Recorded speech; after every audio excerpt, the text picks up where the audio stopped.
Sir বলুন। দেখো driver নিতে নিতে ফ্যাট হয়ে যাচ্ছি, বুঝতে পেরেছো? দেখো আর কোনো ক্যান্ডিডেট আছে নাকি দেখো তো। আচ্ছা স্যার দেখছি।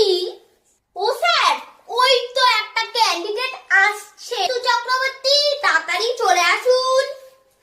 Come in, ma'am. Yes, come come. Thank you, ma'am. বলছো আর তোমার ফাইলটা আমার হাতে দাও দেখি, তোমার মানে তোমার কি কোয়ালিফিকেশন সেটা আমাকে দেখতে দাও।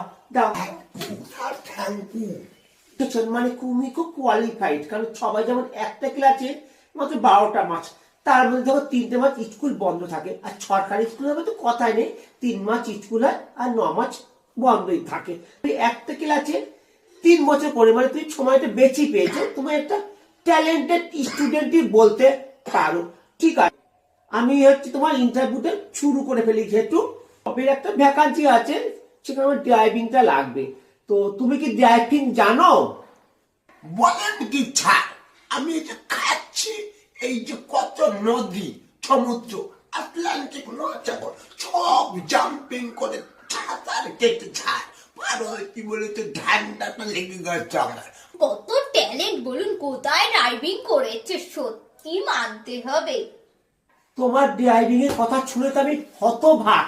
এইবার বলছি, তুমি কি সুইমিং জানো? সুইমিং ছাড়, বলেন কি জানি না, মানে আমি গলুল গাড়ি চালিয়েছি, আমি দড়ি দিয়ে 8-9 জন একসঙ্গে দড়ির মধ্যে ঢুকে রেলগাড়ির মতন চালিয়েছি, আমি সাইকেল চালিয়েছি, 1 চাকার সাইকেল, 2 চাকার সাইকেল, সাইকেল নিয়ে পড়ে গেছি কিন্তু আমার কাটেনি কোথাও।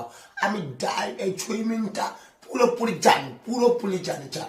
তারপর ট্রেন, বাস, লরি, মারুতি, রিক্সা, উড়োজাহাজ, হেলিকপ্টার, রকেট সব কিছু, এমনকি গ্যাস বেলুনে করে ঝুলে ঝুলে উপরে আমি সুইমিং করতে পারি, বুঝতে পেরেছেন স্যার? তোমার ট্যালেন্টের অভাব নেই। স্যার, এরকম সুইমিং তো আমি জীবনে শুনিনি। ড্রাইভিং এর কথা শুনলাম, তোমার সুইমিং এর কথা শুনলাম, ওই জব দুটোর জন্য আমার অন্য কাউকে বিবেচনা করতে হবে, কিন্তু যেটার জন্য মেনলি আমাদের জবের মানে ভ্যাকান্সিটা আছে, সেটা হচ্ছে তুমি কি কম্পিউটার চালাতে জানো? বলেন কি ছাড়, কম্পিউটার এটা নর্মাল একটা ব্যাপার, পারবো না মানে? কম্পিউটারটা দেন ছাড়, take this.